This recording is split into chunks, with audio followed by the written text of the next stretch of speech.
ಬೆಂಗಳೂರಿಂದ ಡೈರೆಕ್ಟ್ ಮಂತ್ರಾಲಯಕ್ಕೆ Google map ಹಾಕ್ಕೊಂಡು ಹೋದರೆ ಬರೀ ಹಳ್ಳಿ ರೋಡೇ ತೋರಿಸುತ್ತೆ. ಆ್ಯಂಡ್ ರೋಡ್ ಕಂಡೀಷನ್ ಕೂಡ ಅಷ್ಟು ಚೆನ್ನಾಗಿಲ್ಲ.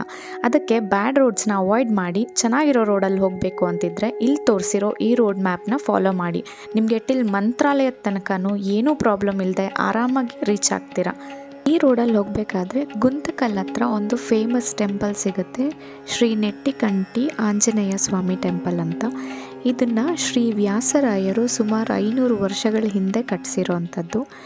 ಇದು ಗುಂತಕಲ್ಲಿಂದ ಒಂದು 5-6 ಕಿಲೋಮೀಟರ್ ಆಗುತ್ತೆ, ಕಾಸಾಪುರಮಲ್ಲಿ ಬರುತ್ತೆ. ತುಂಬ ಚೆನ್ನಾಗಿದೆ, ಆನ್ ದ ವೇನೇ ಸಿಗುತ್ತೆ, ನೋಡ್ಕೊಂಡು ಹೋಗ್ಬೋದು. ಈ ರೋಡಲ್ಲಿ ಅಷ್ಟು ಹೋಟೆಲ್ಸ್ ಇಲ್ಲದೆ ಇರೋ ಕಾರಣ ನಾವು ಮನೆಯಿಂದನೇ ಊಟನ ಪ್ಯಾಕ್ ಮಾಡ್ಕೊಂಡಿದ್ವಿ. ಆನ್ ದ ವೇ ತುಂಬ ಚೆನ್ನಾಗಿರೋ ಪ್ಲೇಸ್ ಸಿಕ್ತು, ಅಲ್ಲೇ ನಿಲ್ಲಿಸಿ ಊಟ ಮಾಡಿದ್ವಿ.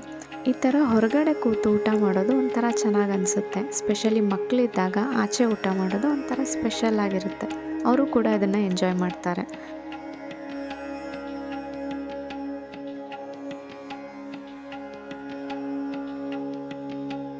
ಸೊ ಇಲ್ಲಿ ಊಟ ಮುಗಿಸ್ಕೊಂಡು ನಾವು ಮತ್ತೆ ಜರ್ನಿನ ಸ್ಟಾರ್ಟ್ ಮಾಡಿದ್ವಿ. ಮಂತ್ರಾಲಯ ರೀಚ್ ಆಗೋಕ್ಕೆ ಸಂಜೆ 4 o'clock ಆಗಿತ್ತು.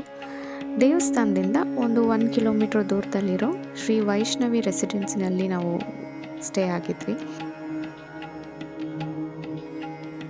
ಚೆನ್ನಾಗಿದೆ, ತುಂಬ ನೀಟಾಗಿದೆ. ರೂಮ್ಸ್ ಎಲ್ಲನೂ ದೊಡ್ಡದಾಗಿದೆ. ಫ್ಯಾಮಿಲಿಗೆ 2 beds ಇರೋ ರೂಮ್ಸ್ ಇದೆ. ಸೊ 2 ರೂಮ್ನ ಬುಕ್ ಮಾಡಿದ್ವಿ. ಎಲ್ಲ ನೀಟಾಗಿತ್ತು. ಹಾಲಿಡೇಸಲ್ಲಿ ಏನಾದರೂ ಹೋಗೋ ಪ್ಲ್ಯಾನ್ ಇದ್ದರೆ ಪ್ರೀ ಬುಕ್ ಮಾಡ್ಕೊಳ್ಳೋದು ಒಳ್ಳೆಯದು, ಯಾಕಂದರೆ ಹಾಲಿಡೇಸಲ್ಲಿ ರೂಮ್ ಸಿಗೋದು ಸ್ವಲ್ಪ ಕಷ್ಟ. ಹಾಗಾಗಿ ಸಂಜೆ ಚೆಕ್-ಇನ್ ಆಗಿ ಫ್ರೆಶ್ ಅಪ್ ಆಗಿ ನಾವು ದರ್ಶನಕ್ಕೆ ಹೋದ್ವಿ. ರಾಯರ ದರ್ಶನ ಪಡೆಯೋದಕ್ಕೂ ಮೊದಲು ಇಲ್ಲಿ ಮಂಚಾಲಮ್ಮ ದೇವಿಯ ದರ್ಶನನ ಮಾಡ್ಕೊಂಡು ಹೋಗಬೇಕು. ಯಾಕೆ ಈ ಮಂಚಾಲಮ್ಮ ದೇವಿಯ ದರ್ಶನ ಮಾಡಿಕೊಂಡು ನಂತರ ರಾಯರ ದರ್ಶನಕ್ಕೆ ಹೋಗಬೇಕು, ಆ್ಯಂಡ್ ಮಂಚಾಲೆ ಅಂತ ಇದ್ದ ಈ ಊರಿನ ಹೆಸರು ಮಂತ್ರಾಲಯ ಅಂತ ಹೆಂಗಾಯಿತು, ಇದರ ಎಲ್ಲದರ ಡೀಟೇಲ್ಸನ್ನು ನಾನು ಫಸ್ಟ್ ವಿಡಿಯೋನಲ್ಲಿ ಮಾಡಿದ್ದೀನಿ. ಆ ವಿಡಿಯೋದು ಲಿಂಕ್ ಕೂಡ ಇಲ್ಲಿ ಡಿಸ್ಕ್ರಿಪ್ಷನ್ ಬಾಕ್ಸ್ನಲ್ಲಿ ಹಾಕಿರ್ತೀನಿ, ಚೆಕ್ ಮಾಡ್ಬೋದು.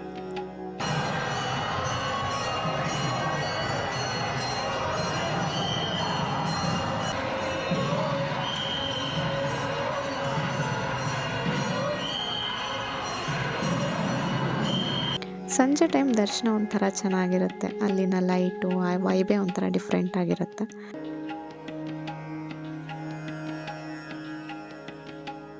ಸಂಜೆ ದರ್ಶನ ಮುಗಿಸ್ಕೊಂಡು ಪ್ರತಿದಿನ ರಥೋತ್ಸವ ಕೂಡ ಇರುತ್ತೆ, ಅದನ್ನು ನೋಡಿಕೊಂಡು ಆಚೆ ಬಂದು ಅಲ್ಲೇ ದೇವಸ್ಥಾನದ ಆವರಣದಲ್ಲೇ ಸ್ವಲ್ಪ ಹೊತ್ತು ಟೈಮ್ ಸ್ಪೆಂಡ್ ಮಾಡಿದ್ವಿ.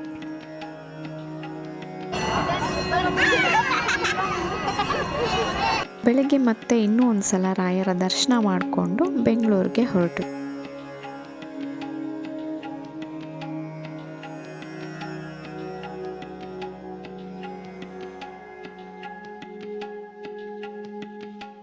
ಬರುವಾಗ್ಲೂ ಸೇಮ್ ರೂಟಲ್ಲೇ ಬಂದ್ವಿ.